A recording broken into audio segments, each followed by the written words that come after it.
Hi everyone, I'm Josh. And I'm Jim, and this is the Dapper Meeple. This show is about our love of gaming, the games we play, and the gaming community around this passion. So grab some snacks, pull up a chair, and join us at the table with your monocle and bowler hat. Hey kids, remember, this is an adult podcast and may contain adult language. Also, the Dapper Meeple outfit, not required. Hey y'all, we're back, and we've got a great guest lined up for our show today. We met at Gencon, and this guy's passion for the hobby is so big, he's convinced his employer to come and see what's going on. Gensen Gisborne has been a longtime fan of TTRPGs, Warhammer, new dice, and he's hoping for a Crix comeback soon over at War Machine. So we're going to quit talking to you so we can go talk to him on this episode of the Dapper Meeple.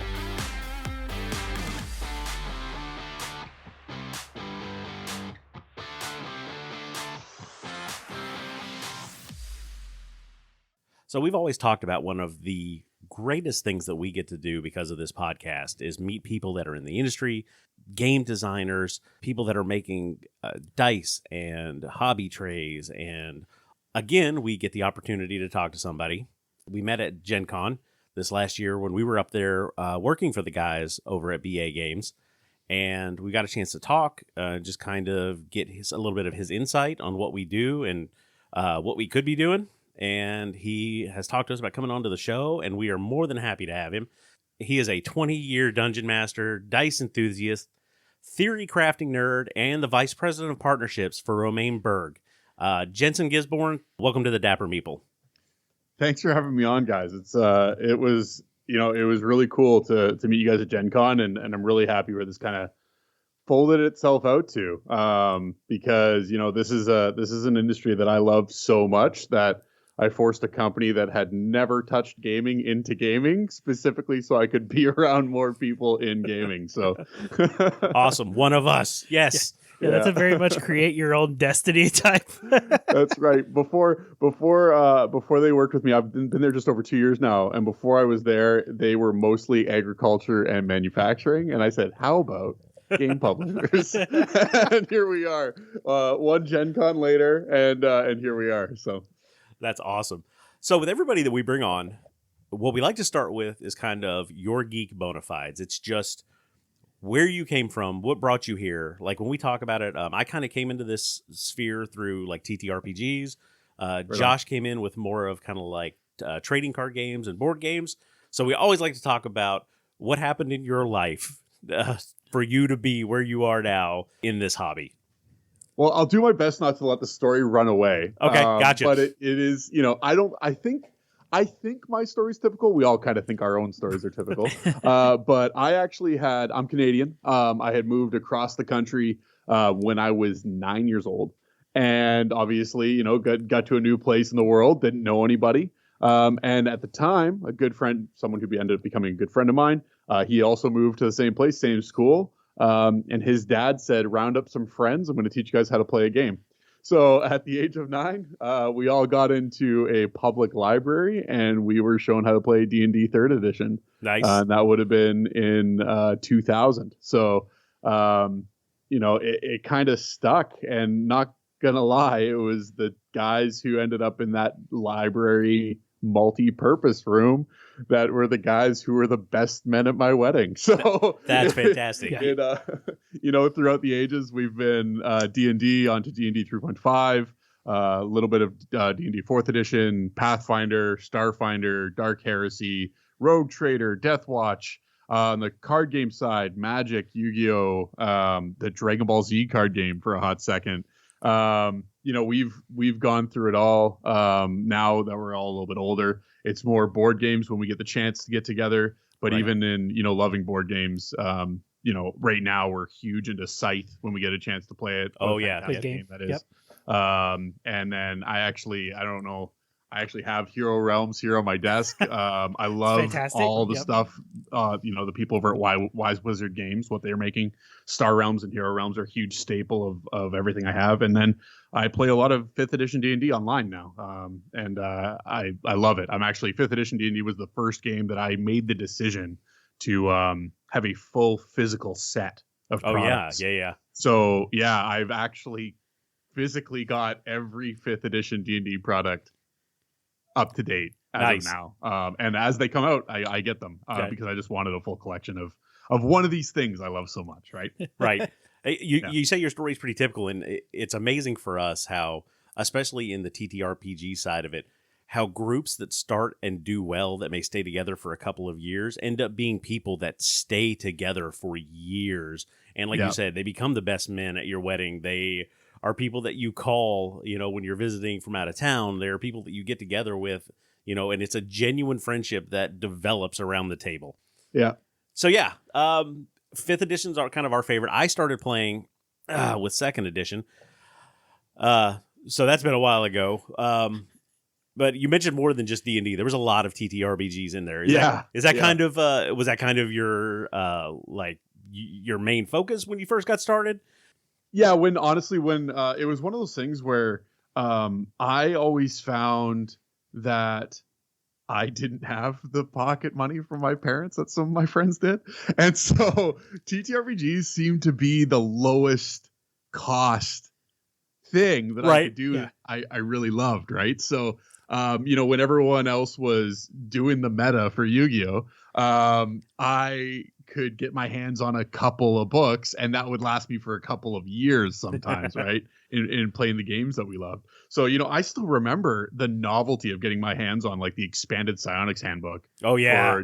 For 3.5. Yeah. How amazing that was. And then being completely crushed when my friends didn't want to introduce Psionics into the campaign we were playing.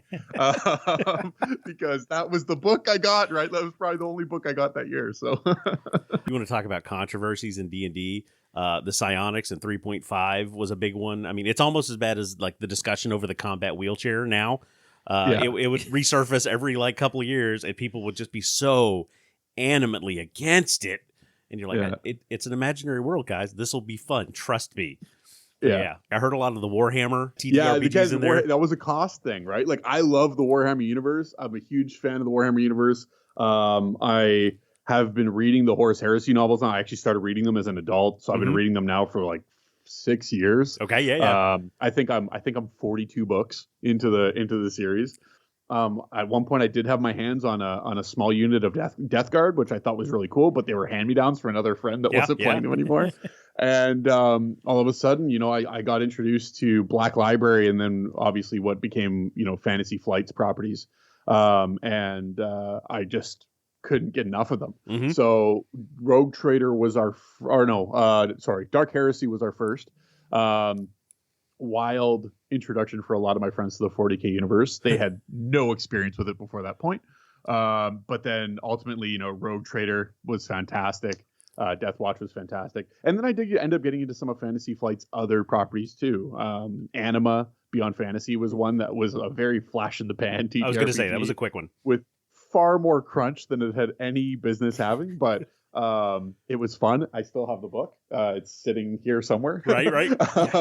It's as far as the Warhammer 40K, I've never gotten into wargaming the way I'd love to, but in saying that, I have a lot of love for war games that have deep lore. Warhammer 40K obviously probably being the king of the hill on that, but also a huge fan of Privateer Press and War Machine. War Machine is actually the only other war game I've ever owned. Actually, it's the only war game I've ever purchased models for myself. And I had a little Crix battalion back in college, and they're actually another acquaintance of mine from Gencon. Now, again, very cool when you play a game in college and you meet the president of the company.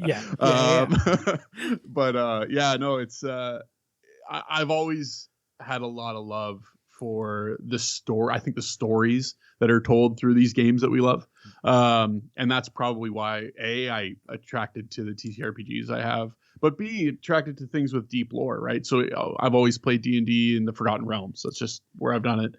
Even when I integrated Eberron for the first time, I wanted Eberron to be a part of the Forgotten Realms. I understand that. With Warhammer 40K, I got way too into the history of the Imperium of Man. It sucks you in. That universe is just, there's so much lore that they have in it, and there's so much stuff that you read and it's so over the top all the time.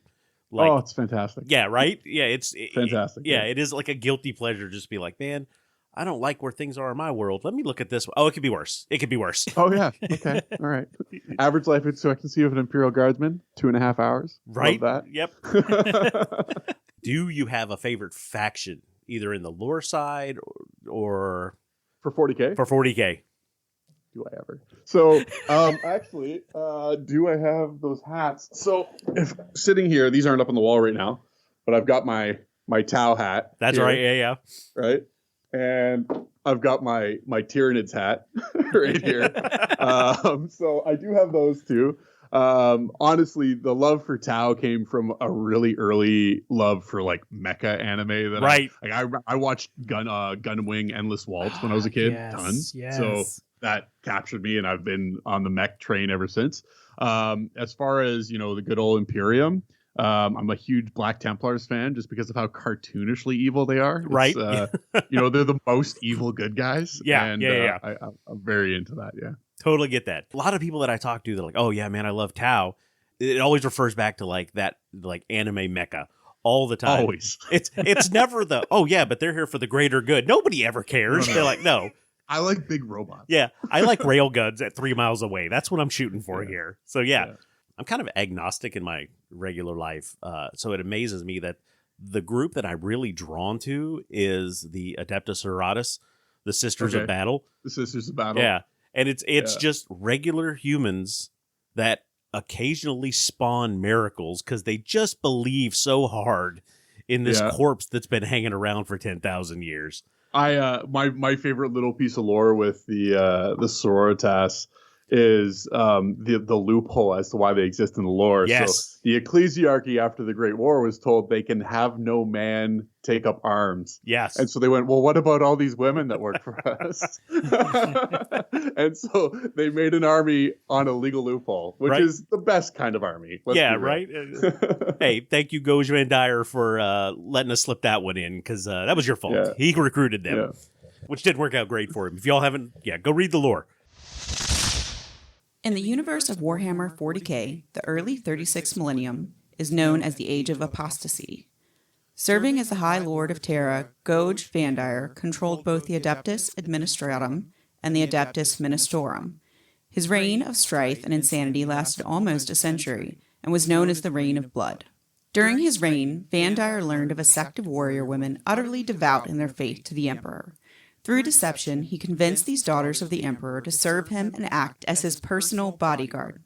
As factions within the Imperium realized the level of Van Dyer's insanity, they attempted to remove him from power, but were stopped by a force of well-equipped and well-trained women.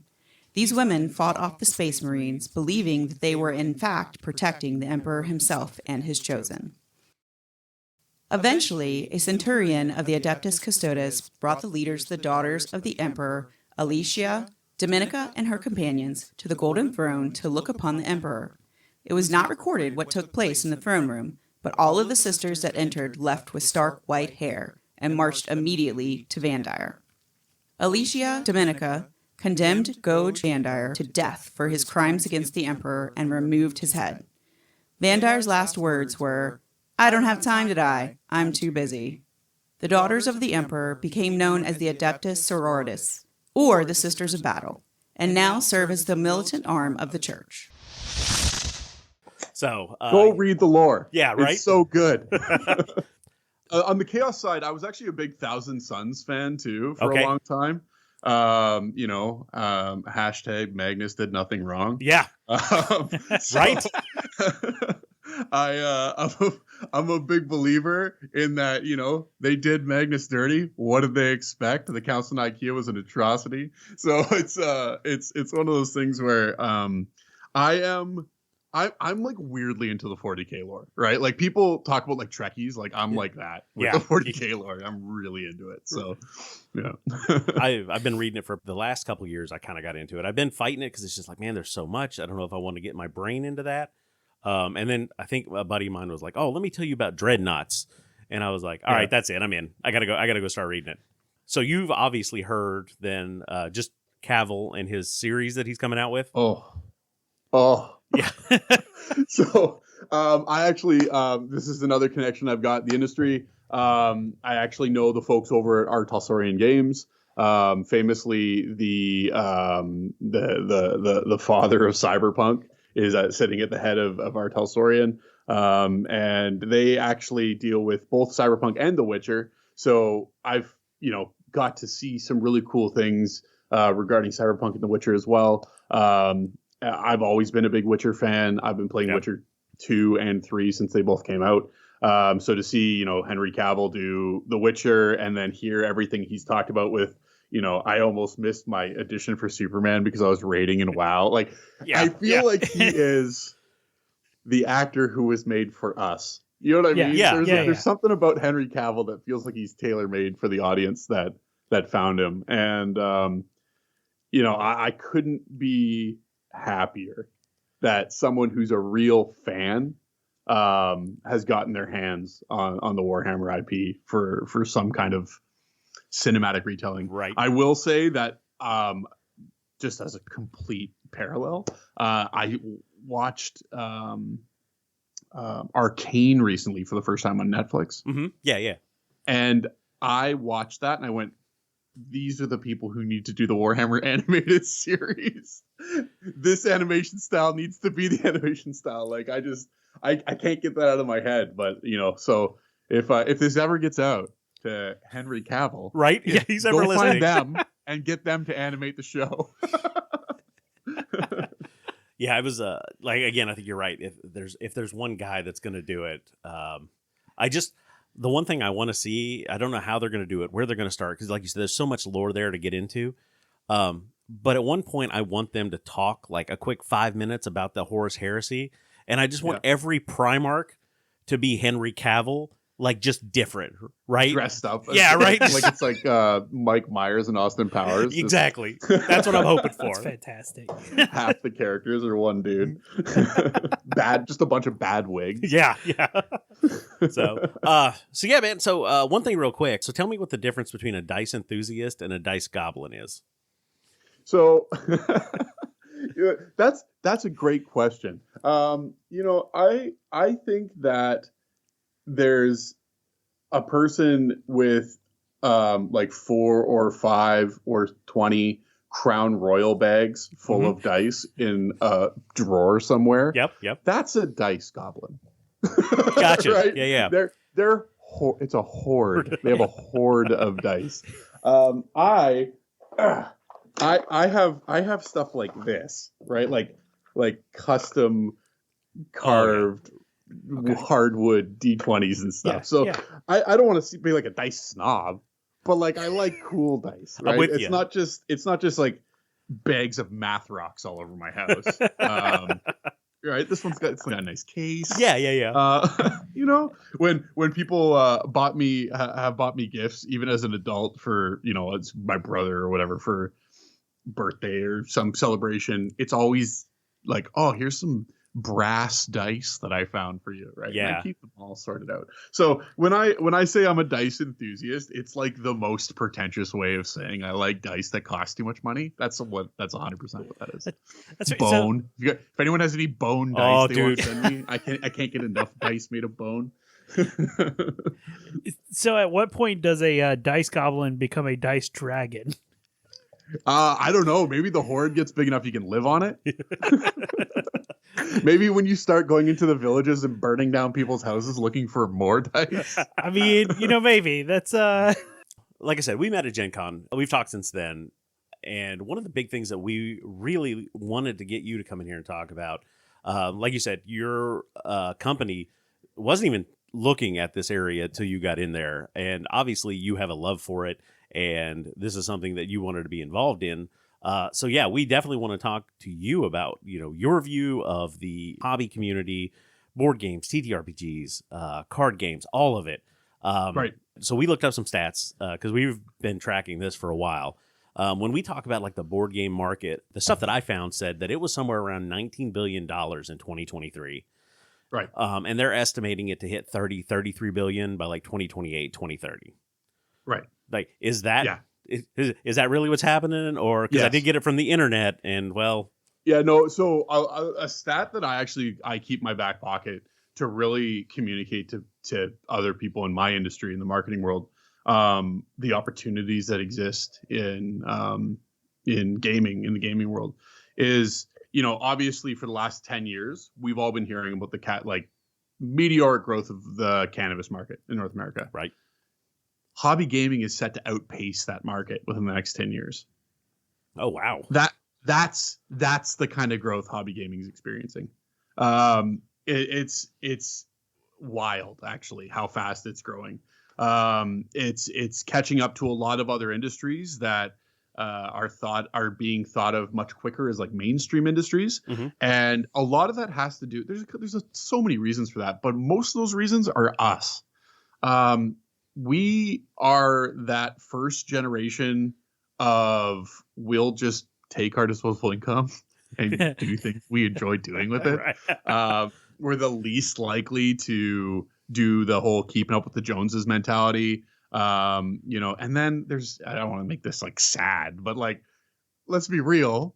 Millennials have a lot to take their minds off of. So, Yeah. Oh yeah. Yeah. Oh yeah. Right. And so it's one of those things where, we all grew up with these board games. Board games got a lot more interesting. There was and I do think it's board. I do think board games were like the pioneer. I still to this day will say that Settlers of Catan is the gateway drug into the hobby gaming industry. Yep. We've heard that. So many people. But it's one of those things where, we all value being able to sit down at a table and we can just do something we enjoy, and we're not worried about showing off the things that make us happy and the way that we like to think and the way we like to speak and talk to each other and tell stories. And I think that there was a lot of social stigma, to be completely honest, in generations that preceded us, that doesn't exist as much anymore.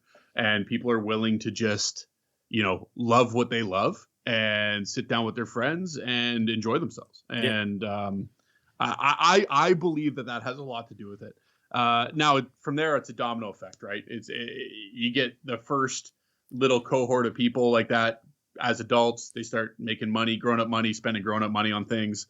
You get your first successful Gloomhaven, you get your first successful $200 board game that goes out, and all of a sudden, people with money smell the money, and then the industry gets bigger because people from outside the industry are wanting to invest in it.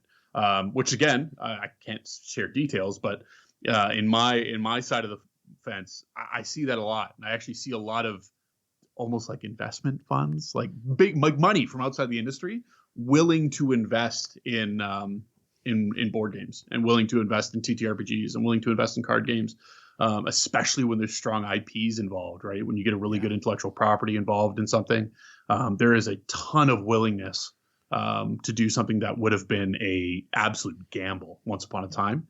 It's just not anymore, right? Yeah. Because the fans are there and the fans have money. So why not? Why wouldn't you give them what they're looking for? Right? All of us geeks grew up, and now we have adult money. We'll do what we want. Yeah. The number of people who make board games who went to school for engineering blows my mind. It's so many of them. It's so many of them. It absolutely blows my mind. Yeah, I think you see that money, especially in stuff like Kickstarters, right? So you look at Marvel Zombies, for example, right? A great IP, backed by a great game system with Zombicide. It comes in and breaks $9 million, in their campaign. Right. So like, I completely agree with that's exactly what we were talking about a couple of episodes ago, is that there's this huge amount of these, whether it be movie IPs or, just all kinds of all over the place, are now starting to make a board game version of whatever it is. Because like you said, now there's money there, like it's involved. Companies are able to jump in. Question though, we like to talk about like local game stores and stuff like that too. What part do you see those kind of playing in the industry? So just knowing a lot of people on kind of the production side and the development side of the industry, I think that a lot of, I have to be really careful about how I say this, so I don't get in trouble with anybody. I feel like a lot of these companies really want to have the relationship, and they really want to rely on LGSs and those local game stores. Because I think that more than likely every single person has some kind of, internalized love letter to their local game store wherever they grew up. I believe that truly. Mm-hmm. I also believe that we're in a really weird time with hobby gaming distributors. Mm-hmm. I think a lot of them have gotten really, really big, and they aren't maintaining the relationships with local game stores the way they used to. So now you're seeing a lot of the publishers and the developers either trying to do direct sales to consumers through things like e-com, or trying to reestablish those direct relationships with local game stores. So I do think it's a little bit of like a moment of shift. I think that local game stores, for anyone who is a local game store out there who listens to this, I think that if you have never in your time running a store thought to pick up a phone and call people who make games directly to try to make a deal to carry their stuff in your shop, right now is a really good time to try that. A lot of them would love to do that. Nice. Yeah. Let's call that my intuition. Yeah. Fair. Let's say that's my intuitive thinking, and not because I have these conversations all the time, right? But I would say that there's a lot of hunger for that direct relationship between local game stores and publishers. The unfortunate part of that is it's really hard to scale those relationships, right? There's so many local game stores, right. And publishers have to rely on getting their games out in front of as many people as possible so they can stay successful and keep building their business. But I do think that if the traffic kind of came from local game stores and said, "Hey, we'd love to carry your game. We'd love to work with you. We'd love to do an event," there's very few of those publishers that would say no. Yeah, got it. Yeah. Gencon and PAX U are the two big conventions that we've been to. Yeah. For people that have never had that opportunity, or I know some people are like, "Oh man, there's too many people there," but there are people most of the time. Yeah. There was that weird guy that took his shoes off and was walking around barefooted. He's not one of us. Like, are the conventions, are they as big of a factor as they look like? I mean, Gencon broke what, 60, 70,000 people this year? Gencon was wild. Yeah. Wasn't it though? I only maybe got COVID at Gencon. Yeah. Which the odds, that was pretty good. I was going to say, yeah. You're above average. You're fine. You're doing fine. Yeah. Honestly, I think those conventions are fantastic. I ran into a Canadian card game team that actually got into Gen Con last moment that were from one of the towns I've lived in. Here. Oh, nice. And they actually knew all the guys at the local game store that I grew up in. Oh, that's awesome. It was a really weird, really surreal experience. But yeah, they got exposed to 60,000 people, right? And they probably wouldn't have otherwise because they're from a town with 100,000 people in it in, Southern Ontario. I think that the opportunity for these conventions, specifically, obviously, PAX Unplugged and Gen Con, are enormous. But even the smaller ones, I'm a huge push for some of the smaller ones. The first gaming conference I ever went to in this capacity, from a business standpoint, it's not like I picked up clients from it or anything, but from a understanding the industry in this role, it was at a state fairground in Ohio. Oh, wow. Yeah. In February of 2023, at the end of February, it was raining, and it was like end of February rain in Ohio. Right. Yeah. I had to drive an hour and a half outside of Cincinnati to get there. I go to this fairground. It's like a big shed, right? And down here we know what state fairgrounds look like. We're with you. Yeah, and I go there, and I was just like, I had to have this conversation with my team when I come back as to like why I was there and like why it was worth it. But going there in that capacity for the first time, what it did is it opened my eyes up to something else we'll probably have a conversation with next is the need for people who know how to promote products, know how to promote businesses, who actually have some love for the industry, Right. because there's so few, right? The vast majority of people in my world, in the marketing world, they've heard of D&D. Like that's the extent of it, right? And when I was able to have those conversations with people, whether it was Gencon or the smaller event that I was at in Ohio or PAX Unplugged,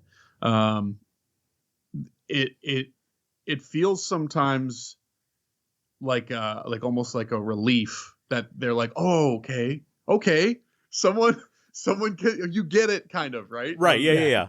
And it's really nice to be able to make those connections in like a meaningful way, and show people that, you know, there is organizations out there that aren't branded as game publishing marketing organizations that do have people that kind of get the industry and understand what it's all about, right? So I think conventions are huge. If you're going to go to a convention, especially if you're a smaller business, do what I did. I did not have a booth when I went there. I walked the floor for 3 days. Yeah, so yeah. if you are going to get a booth, but make sure you bring a second warm body that can just walk around and strike up conversations with people, because those conversations you're going to have are going to open up doors for you in ways that you had no idea. So awesome. Yeah. We, like we said, we've met a lot of people. PAX Unplugged was our go-to for a while. This was our first year at Gen Con. We've done some mine too. We've done some smaller ones, like here in where we are. They have the Tidewater Comic Con. Those kind of meld with the gaming industry. There's a lot of crossover there. Yeah. So hopefully we'll actually have a booth there this year. Yeah. But yeah, maybe I'll have to show up. When is it? May 20 something. Right on. Tidewater Comic Con is scheduled to be at Virginia Beach Convention Center May 18th and 19th, 2024. Yeah, it's smaller, but I mean, they've done well for a couple of years, but I think it's a really good introduction to prep people, because going to a con is a marathon event. So it's a ton of fun, though. Oh yeah, It's a ton of fun, and maybe you do need to have like a big social battery for it. But if you can keep up for 3 days, 4 days, it's a blast. Like, it's an absolute blast. I can't wait to go back this year. So.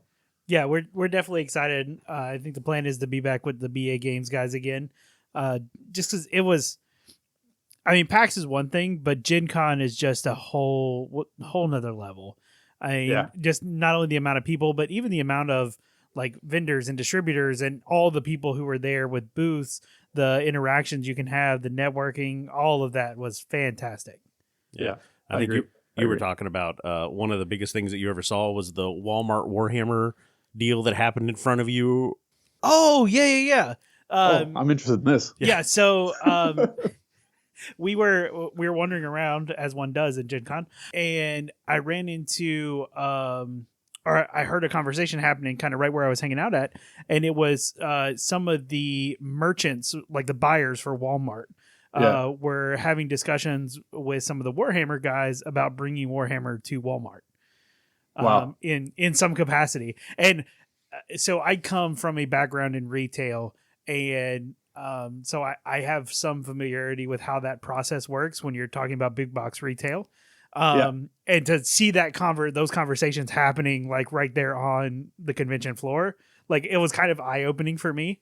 Because I've talked with the merchants. I used to work at Lowe's for a long time. And I've had those talks with merchants and like, how does your job work? How does that happen? And then like to see this happening right here in, on a convention floor was fantastic.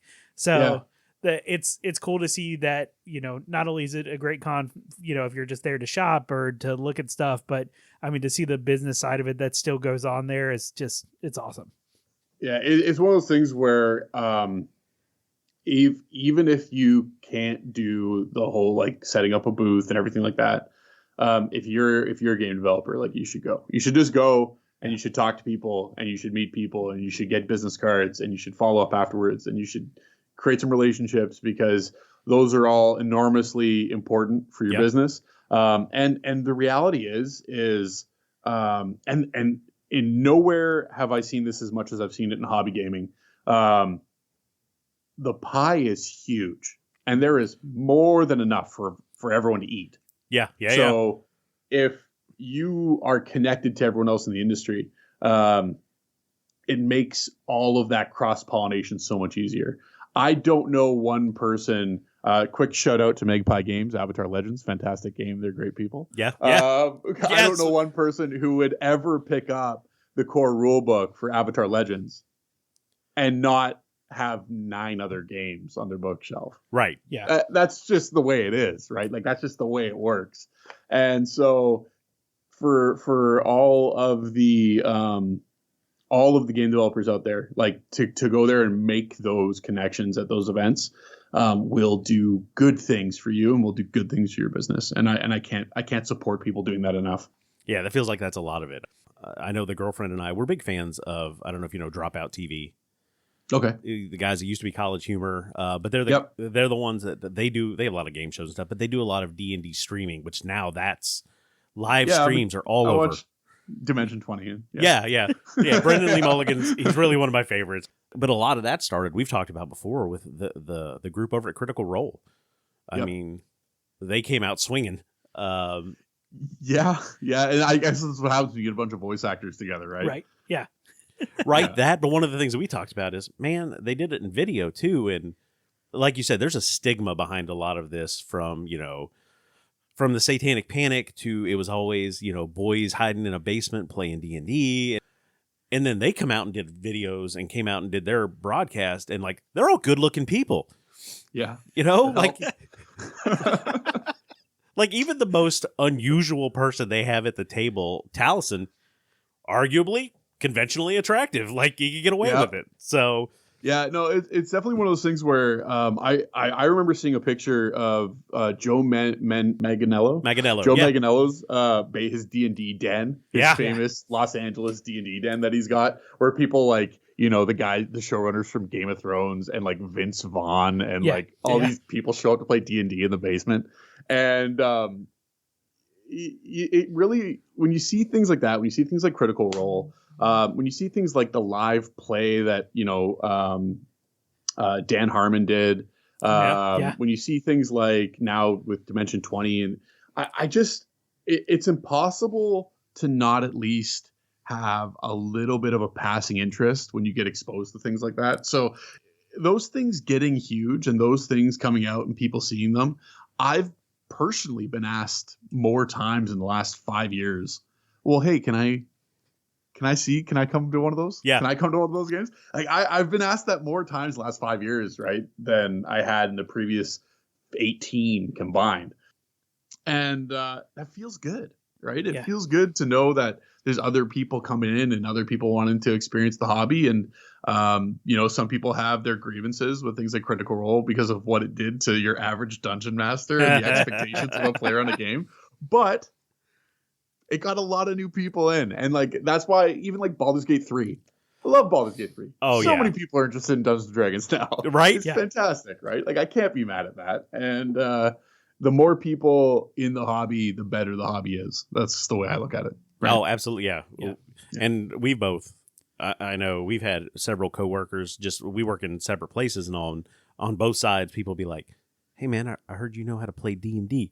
Like it's always this real quiet conversation that starts. Yeah. So like you're selling fake watches in an alley or something. So there's obviously still a little stigma, but yeah. And that's the thing that's introduced more people to it. Mm-hmm. I know that, like I said, we've talked to people that, they went to their first con, or, they went to the game store, because a lot of ours around here, especially game stores, those friendly local game stores, are running events. They're running like Adventure League, and those slots are filling up by new people who are like, oh, I can just show up whenever I want to and play. It's really, I know in the last couple of years, even when we've been doing this, you see it. You see how popular this has gotten now. When they were doing the writer's strike out in California, Brendan Lee Mulligan showed up and ran like a game with like 500 people or something. Like it's just, those are becoming household names. They're becoming stars. I'm excited because, like I said, I like them, and I don't think I'm going to stop playing anytime soon. So I think too, like the reluctance for a lot of people, it's not as cultural as it used to be. I think now it's just good old fashioned like shame, like it's the whole like getting in front of people I only kind of know and acting silly is hard. Oh like, yeah. That's really what it is, right? It's people it's people just having to kind of get out of their own way and give themselves permission to be a little silly in front of strangers. And if that's our biggest barrier now, sure, that's a great place to be in, right? As far as it goes, I don't think there's the same cultural like pullback from it as there once was. Now it's just people getting embarrassed, which is kind of fun unto itself, right? So well, I mean, that's that level of vulnerability that you bring to the table, right? And when everybody buys in like that to the story, that's when you start making those lifelong friendships, right? Right. Yeah. That transcends, the teamwork that your two characters had transcends the table to be something more. And I think that's what the biggest draw about the tabletop gaming world is that the things we do around the table, the games that we play, are really only a small part of the whole experience, right? Yeah. And going back to talking about the more people exposed, the better the games get, because, we've talked about before, you bring in people with different worldviews, different cultural backgrounds, different belief systems. And now all of a sudden, everyone at the table is being exposed to something that maybe they didn't have before. Right. Mm-hmm. And what comes out of that is not only like lifelong friendships and, like a deeper connection with people, but also a growth just in general. Right. Learning things about cultures and people that you never had experienced before. Right. And I think that's something that this generation has gotten really good at. And I think that's why this generation a lot of times is kind of on the forefront of like those social issues. Right. Because, we have these experiences and connections with people, whether that's around the game table or somewhere else, but we're experiencing these things and it's helping us to grow as people. And we definitely wouldn't be able to do half the funny voices we can do without it. I have so many horrible accents that I can do that are directly attributed to my time playing D&D. Like, oh, this character is going to sound like this. And then you just commit to it for 30 hours of play over the course of a couple months. By the end of it, and then someone goes, "Hey, can you do that voice you did for Kit?" And you're like, "Yeah." And then you have to think about the voice. Right? Everyone like that, but like that, even that moment, right? That's a moment that people have been playing D&D a long time. We can all kind of share that moment and be like, "Yeah, I've done that," right? And it's neat when you can have those cultural ties through a hobby, because just like you said, right, they bring people together that normally would have never been in a conversation, never been in the same room, never been at the same table, right? So no, I agree completely. Yeah. So you said, some of your first experiences getting into board games was Settlers. I played Settlers like 2 or 3 times because I had Josh pulling me in anyway. So we started with completely different games. At least I did. But like, what do you think are some other games that, like, after Catan? What happens after Catan? Well, I guess it kind of depends on what about it you loved, right? Like, we, being longtime D&D players, we got always weirdly narrative with playing Settlers. So, there's the number of weird inside jokes in my little play group that came out of specifically Settlers of Catan were just... There's too many of them. We had one player that would make really weird deals that had nothing to do with the game in order to get trades he needed. Be like, "Listen, man, I'll make you a sandwich like right now. Give me some wheat," right? Like, it's like, and so we've got that whole aspect to it, and that's because we were tabletop players. We were tabletop RPG players. So I feel like that like narrative, almost like role playing aspect that we kind of just layered on top of Settlers, eventually brought us to games like Scythe. Right, which has its own narrative element to it. I also played with other people with Catan that have led me to games like Ticket to Ride or Power Grid, right? Which are, if anyone who's listening to this has played Settlers of Catan and hasn't played Ticket to Ride or Power Grid, do Ticket to Ride first and then Power Grid. Don't go straight to Power Grid, because you'll spend 3.5 hours learning it and you still won't be entirely sure how the game works. The game will be over really and you'll still be going, wait a second. Like, it's really good once you get it under your belt. But it's Settlers of Catan taken to an absolute absurd degree of complexity. There's other games that I don't know. I think Ticket to Ride's a great game. Personally, Yeah. I think Ticket to Ride's a really good second game after Catan. I would probably also say, if you'd asked me 10 years ago, I might say like Hero Quest, because Hero Quest Right, is so yeah. much fun to play.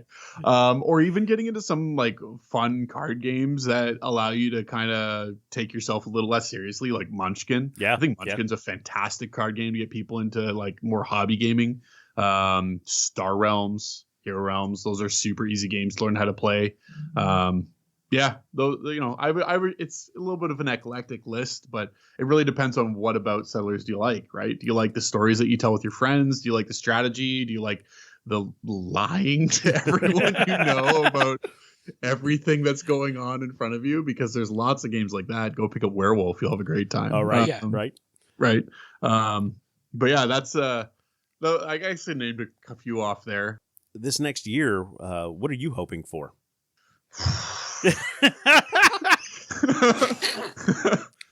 Within reason. Yeah, there we go.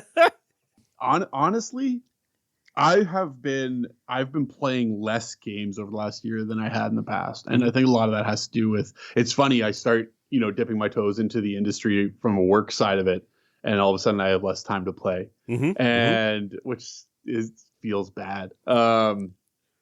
I am. The one thing that's been a constant is I'm still keeping up with my Horus Heresy saga that I've been now reading for going on 6 years. Right, but they did just publish the last book. They said it's over. They're not adding any more, so thanks.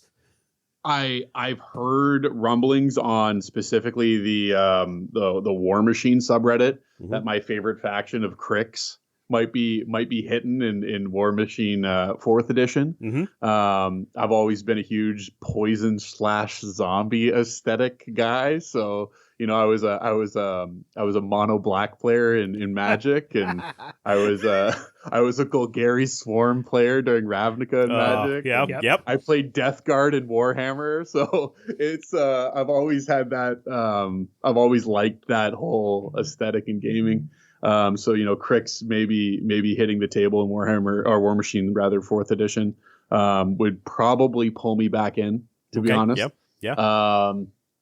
It'd be really cool if that happened this year. I should see if I can get a hold of Matt Wilson and twist his arm. Well, other than that, just playing games some more again. I know that there's rumblings of some new stuff going on with Paizo. I played a lot of Starfinder first edition. I loved Starfinder. It was a great game. I kind of missed Pathfinder second edition. It didn't grab me the way the first edition did. But I wasn't able to get my core gaming group into Starfinder first edition, which I thought was weird because we all played Dark Heresy and some of the Star Wars D20 games together as well. Yeah. So maybe seeing a resurgence of Starfinder would let me get those friends back into it. And I'm actually running my first game of Cyberpunk Red, which I'd never run before. Oh yeah, I've seen that one. Right. And so anyone who's a fan of things like Shadowrun, or even if you played Cyberpunk 2077 and you're like, I'd love to try a D&D-esque game, I'd love to try a tabletop RPG, go grab yourself a copy of Cyberpunk Red. It's a super cool system.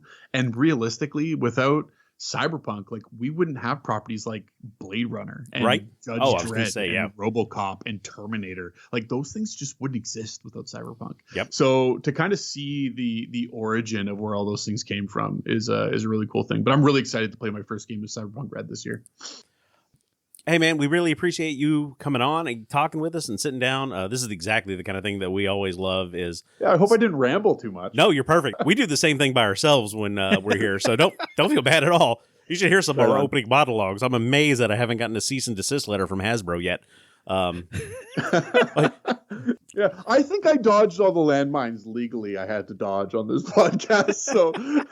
Good to go. Right. That's really what we... I'm pretty sure I did. I'll find out. I mean, as far as we're concerned, what is it? No publicity is bad publicity. So if we get wrapped up in something, maybe we'll get in the New York Times. It'll be great. Everyone should definitely play Cyberpunk Red. Everyone should definitely try out Avatar Legends. Perfect. I love this industry. Yeah. I love hobby gaming. I love tabletop gaming. I really, really, really, really want to be some small part of hobby gaming, getting itself out there in the world, getting exposed to new people. And, there's a lot of people in the hobby gaming world that recoil from the financial side of it. But the reality is, the more money we can get coming into hobby gaming, the more cool stories get told, the more cool games get made. Right. Games that never would have been made 10 years ago, all of a sudden get a little bit of funding and they can take off and do great things. For anyone who's played Dice Throne, I guarantee those guys never thought they were going to get a Marvel license, but here we are. Yeah. So, that's one of our top 3 games. Easy. So good. And so good. Yeah, and we've got all of them. All of them, baby. Yeah. And it's one of those things where, there's the opportunities right now in gaming are endless. Mm-hmm. And if you have an idea for a, resource-based card game where just the citizens of Earth have to rebuild after every time Goku destroys it, like, go for it. Right? Because maybe that would be a fantastic game. You know what's coming, right? I know what's coming. Or maybe having to deliver pizzas into a dungeon. That's the premise. We'll get there. We're working on it. So. Yeah, like it's something that especially right now, I almost want to like coin the term age of IP.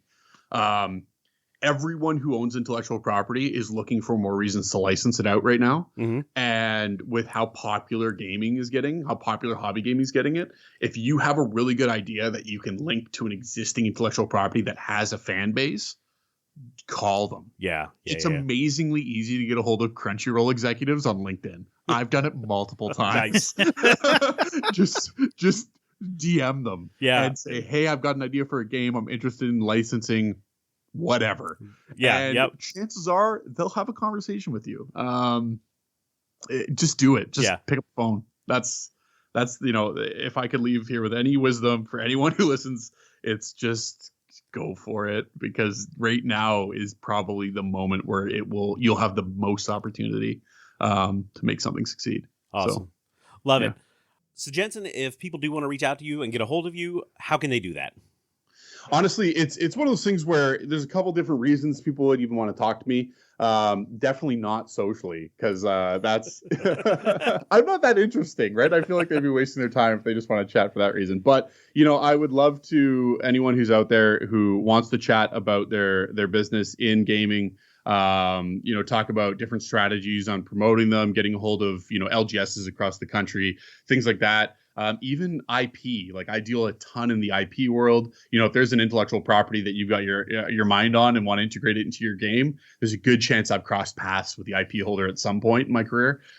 So absolutely getting a hold of me. Gensen Gisborne on LinkedIn is probably the best way. I don't know how much of your crowd is LinkedIn people, but LinkedIn is absolutely the best way to get a hold of me. Hey, I heard you on the Dapper Meeple podcast. Let's chat. That's the best way to do it. If you're looking for me and want me on for speaking, same thing.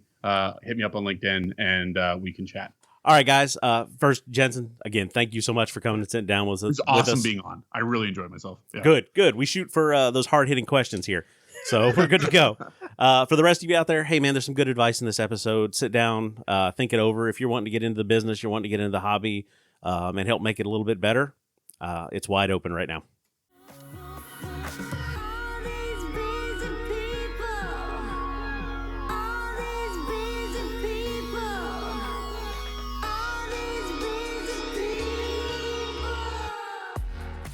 So y'all know that when we do have a guest, one of our favorite parts of them being on is when we get to do the Know Your Character segment. Yeah, this segment we like to take a past RPG character that our guest has had and talk more about them, find out who they were, and then try and see where they would fit in maybe your own world as an NPC. So Gensen Gisborne has been our guest today. Was a fantastic conversation. And now he's going to tell us about his character that he's brought on. So let's start with, let's go with name. So his name's Kit. Mm-hmm. Definitely inspired by Knight Rider. I was going to ask. It doesn't have 2 T's on the sheet. Yeah, no, definitely inspired by Knight Rider. The 80s were a little bit before my time, but as a kid of the 90s, it's impossible to not be absolutely in love with all the great stuff that came out of the 80s, especially with action movies and action TV shows and whatnot. So Yeah. A 5th edition D&D character. We talked before that Forgotten Realms was your setting. That was my introduction, and I've played most of my time in the Forgotten Realms as well. Race, species. So it's a little bit of a homebrew on the flavor side. Okay. Mechanically though, it's straight out of the book. So he's a warforged. Just your no mechanical flavor on warforged. Take straight warforged. And then he is a multi-class between paladin and warlock. So that beloved giant first hit every round combination. He was a fantastic character to play, and while he was mechanically interesting, obviously paladin and warlock being a hexblade warlock, paladin being a judgment paladin, if I do recall correctly. Those give you a lot of really interesting mechanical options to swing a giant sword. But what made him fun was role playing him for sure. Yeah. So Warforged, not traditionally from the Forgotten Realms. They actually came out of the Eberron book. Written by my best friend, Keith Baker. It's a story for another time. They're basically living machines. That came out. So from a flavor perspective, even though I used Warforged mechanically, he's not a Warforged. He is a animated statue. And I felt that the closest thing for a player class, like a PC race, for this idea I had of an animated statue was using the Warforged. That seems like it fits really well. Yeah. Obviously, with the Padlock combo, did you focus pretty traditional on the stats, like high charisma? Yeah, so he went hard strength con charisma. It was like strength con were like first priority, charisma and wisdom being second priority, intelligence and dex being third priority. He was a bruiser character through and through. Everything I pulled from Warlock and everything I pulled from Paladin was to augment melee capability. But and this is something that, I've been playing D&D long enough that doing and just do a quick call out to Baldur's Gate 3, doing the Astarian high charisma style character where they're like basically your traditional bard. That's kind of everyone's first stop with a high charisma character. This character wasn't that in my head, but and this might be a carryover from when I played Dark Heresy, but to me, charisma is more of just presence of a character. It's their presence in a room. And something about this very, very divinely magic animated statue that's like 7 feet tall and 350 pounds felt like, he could have this divine presence of personality that filled up any space he was in. Right. Like as soon as he walks in, that's the focus, Yeah, exactly. I got that. Yeah. So tell us, you said he was an animated statue, so a little bit of backstory. Is he tied to any 100%. Certain deity? Yeah, so the deity was okay, so I'm going to go from the perspective of, if you want to be tied to a deity in the Forgotten Realms, play a cleric. Yep. Fair. If you want to be tied to something that you kind of made up. Right, they really opened that up for Paladin. It was one of those things where I had this idea. It was a pirate campaign.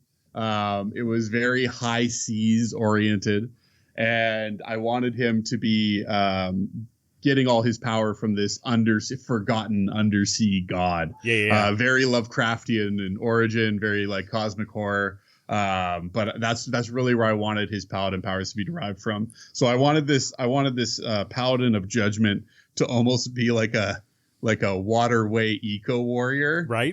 He's a animated statue from one of the temples of this god that's been forgotten to ages long past. And that's essentially the way I played him, right? Is the lore of a god that no one knew. With tenets of faith that no one understood. And basically a character that from the outside looking in was good and followed a set of principles. But what those principles were really hard to nail down with the other player characters. So I always like that where it's a lawful character, but that second letter seems to be kind of in question, right? Like the rest of them have to figure it out. I'm following my rules, but that's my rules, kind of thing. Yeah, like I've got morality, but what is it? I also like that I said you were in a pirate campaign and you did a character that can't swim. Yeah, no, couldn't swim. Yeah. He would sink straight to the bottom of any body of water that they were on. That's fantastic. This character sounds like it was a lot of fun to play. Are there any Tons. like specific tenets that came up or anything like this was the defining part of my character as far as like, the role yeah, play? so it was the big thing that he would always espouse to the other players was that anything on the water is of the water. So, which led to some really tense moments actually between the players, because Kit had a belief that if someone were to die on the water, they were going in the water. So there was actually, and this is one of those moments, and it's some, I say this, and there's a lot of people who play D&D, a lot of people who play RPGs who are going to think like, oh, this sounds like one of those moments where you took playing your character too seriously and ruined everyone's day. But I will tell you with absolute honesty that I was just so in the moment that when we beat a big bad guy on his pirate ship, I didn't even give it second thoughts. Kit picked him up and just tossed him overboard. and then someone goes, wait, did we loot him? And I was like, I'm so sorry. Like I all of a sudden like snapped out of character, and I was like, guys, like that's what happens. I'm sorry. Like it was just, I just remember the moment. And it was that moment. It was those moments that really make this character stick for me. Yeah. And then even more, as we moved through and he picked up those levels in Warlock, I didn't want to leave the temple. I didn't want to leave why he was going. So I actually ended up flavoring it that his greatsword he had been using the whole campaign was a tine off the trident used by the god. And the trident itself was a sentient object. Right. Yeah. So from that point on, there was similar but conflicting instruction and interest that he would constantly receive, because the god was more about the ocean, but the trident was more about waging war on those who come from land. So I had this constant battle that he would do basically with retaining his own abilities. That's good. I always love throwing a sentient weapon in. Yeah. Especially like we've had players that are like, I'm playing barbarian because it's easy. And then I give them a sentient weapon and it's always like, psst, psst, kill him. Just kill him. It's like, I don't know what to do. Yeah. So that's great. Awesome. So let's talk about if there was somebody out there that was wanting to use this character to put them in as like an NPC to add a little flavor into their own campaign, where would they fit? So honestly, I've played around just because me and my playgroup have been operating in the same instance of the Forgotten Realms now for 10 years. Right. We've played countless campaigns, but we've always, we made the decision 10 years ago that every 5e campaign we were going to play was always going to exist in the same instance of the Forgotten Realms that we play in. That's cool. And which has been neat, because even when we bring in the pre-made, the Frost Maiden or, any of the ones that we've done, they always took place in the Forgotten Realms that we play in. And so I've actually used him as an NPC since then. And he was, kind of quest giver. He was kind of like your normal NPC quest giver. But he, at that point, had, while powerful, become completely reclusive and totally consumed by the direction of his warlock patron. So everything he would manipulate the players constantly into doing things that he could kind of on the surface uphold as righteous and justice and good, but were really just ways to destroy coastal cities and get rid of people who were on the water too much, because the warlock patron didn't like it. So they were sinking merchant ships, and they were they opened a portal that we then actually ended up later using as the tie-in to Descent into Avernus when we played that. Yeah, we've so done that one. We Yep. kind of rejigged it. So the portal that was open was actually a result of players from a previous campaign that got swallowed into Avernus. So, he was a fantastic quest giver. I think he'd be a really good, morally ambiguous quest giver that the players eventually have to fight. Because they realize all the things and all the motivations that he's been giving to them have been horrible. If you can get your players to stop and go, was that really the right thing? Yeah.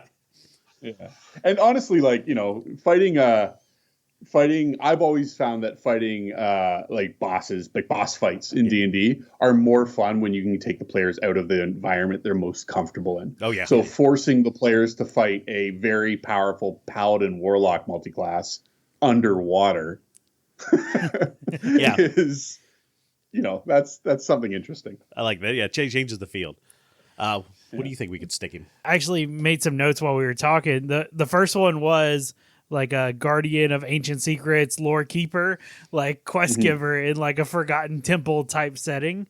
The other one I thought would be absolutely hilarious is like the first mate or like muscle of like a Tiny Tina like captain. Just the completely opposite of whatever kind of character you would put as a captain, but always be that like overshadowing, like standing back right behind her, ready to, mess anybody up that wanted, or, make them part of the water. Yeah. Especially with, again, that high charisma where it's like when he steps out from below decks, you're like, oh, well, maybe I've made mistakes here. So, I like that. There's nothing better than figuring out how to deploy intimidation in combat. Yes. Yeah. I think that would be perfect. Yeah. So, Gensen, again, thanks for coming on. Thanks for bringing Kit along. This one sounds like a really fun character, especially if you're looking for somebody, I think, to make your party question their decisions and kind of make them rethink some of the things that they've been doing. I think this is a great character to lead them down that path and ultimately maybe even give them a really interesting challenge to deal with. So, again, thank you for coming along. Guys, here's another great character for you to put into your games. Feel free and let us know how that goes. It's been really, really fun. Thanks for having me on. Absolutely, man. Here in the ocean, nobody can hear you screaming. And if I knew better, I would never need the rush. And if I just think... So we're going to start our crowdfunding roundup this time. And we're going to talk about some news that I think is pretty big. So last episode, we talked about GameFound really making a dent in the crowdfunding market last year, taking market share from Kickstarter, kind of making their name. They've been around obviously for a while, but they're really starting to gain momentum. This announcement that came out, I think, is going to play into that greatly. So we have the press release that came out of an exclusive deal with GameFound from CMON. So we all know CMON. They're one of our favorite crowdfunding companies to back. We have 9 boxes of Marvel Zombies over there to prove it. And they are a powerhouse when it comes to a crowdfunding business model. Right. That's who you go to see how to do it right. Yeah. And, recently we had the news that came out. The 2 games that were not going to be fulfilled by Mythic Games, CMON took them over and said, hey, we will make these games and finish the project. So overall, CMON has actually had over $100 million in crowdfunding revenue just from their projects, right? So to announce this partnership, they did launch one of their newer games, which was A Song of Ice and Fire Tactics on GameFound. So it's a smaller game, very much kind of like Kill Team, that plays along in that same Song of Ice and Fire universe type thing. I think this is a great opportunity for GameFound to really continue that momentum that they started last year and continue to build on it. I'm interested to see if other companies, maybe like Awaken Realms or others that really use crowdfunding as a major platform, if they're going to also look to sign deals with them. Yeah, again, I think a lot of the industry follows and looks at CMON for how they do their crowdfunding. So something like this could definitely even up the game a little bit between Kickstarter and GameFound. Yeah, I do think part of the reason may be because of the way the platforms work. Whereas Kickstarter, when you have your pledges and all that, you have to usually go to a different website or platform for the pledge manager. Whereas GameFound is able to house all that within GameFound. Right. So it makes it a little bit easier for the end user. I'm sure there were some other deals involved that, are going to be behind closed doors. But at the end of the day, I think this is huge news for not only GameFound, but also for just crowdfunding in general. Yeah. Competition's always great. To celebrate that new deal, we pulled our first project from over at GameFound. This is a game that is designed by Scott Alms, and it is Conservus. So Conservus is a game that really, the theme of it revolves around the fishing industry and specifically canning of various marine life. So Scott Alms is known for his role in the Tiny Epic series. He has had his hands in designing many, many of those. So it makes sense that this one is kind of a smaller box game. Right. And it's a solo game. Yes, it is. And it's definitely within his wheelhouse.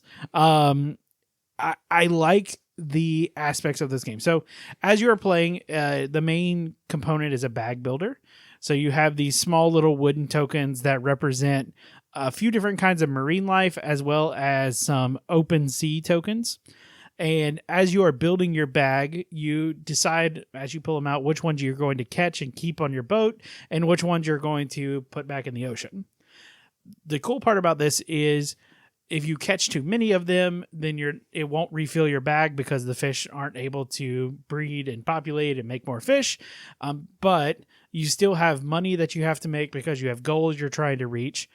You have more ships that you can buy to kind of expand your shipping fleet and continue and grow that kind of system over and over.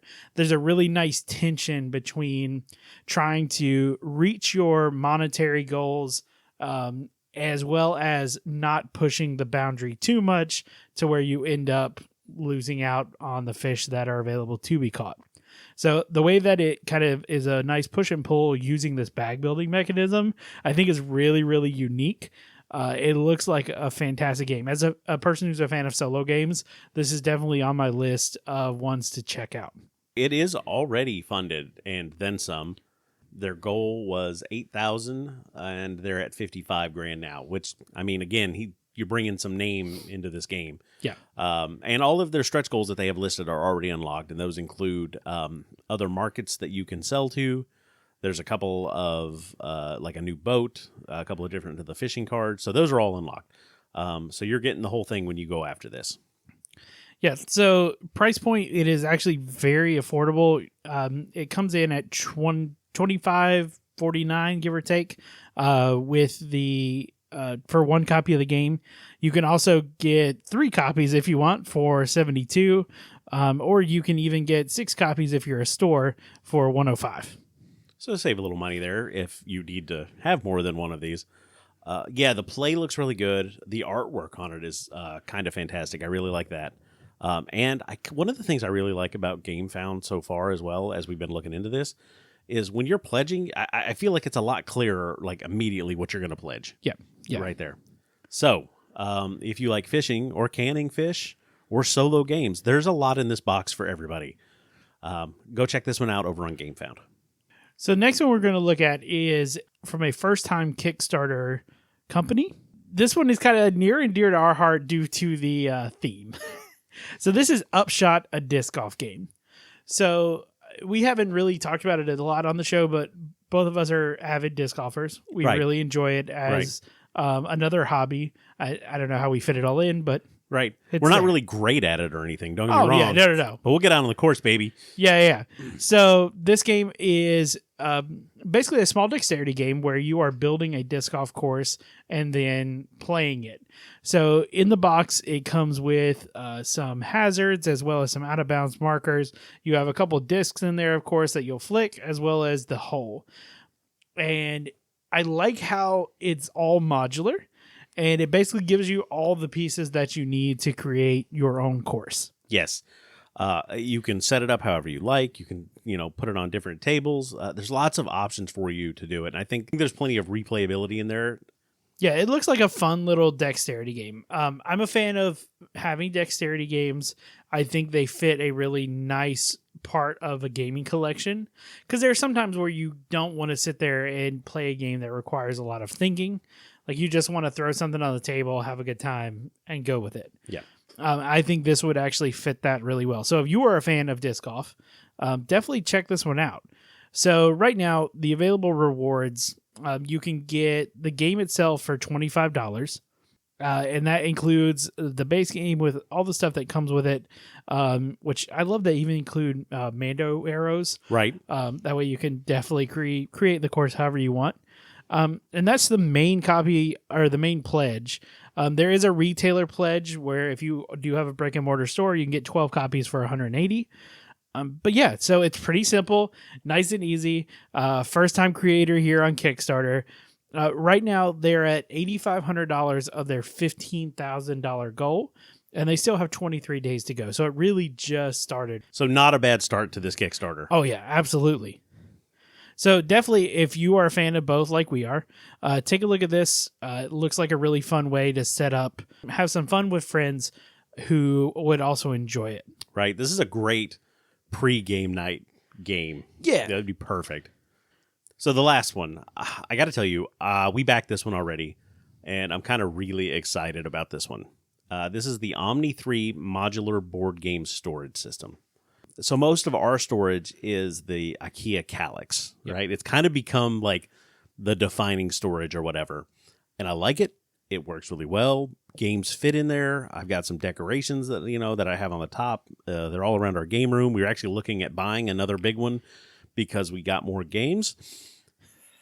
And then we came across this.